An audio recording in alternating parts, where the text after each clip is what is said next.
বসি বসি তো খাইছে খুলে দেবো মাছ ওই একলাই খুলে গেছে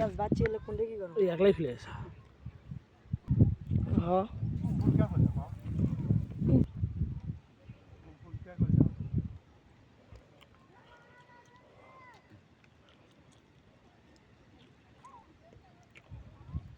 তোমার মাছ ধুলি নেই কন্ট্রোল তুমি কি হয় এখন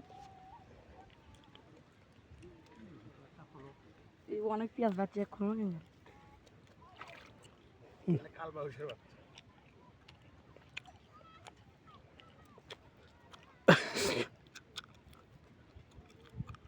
তুলে যে ভুলটা করলে আমি ঢুললো নাকি কারণ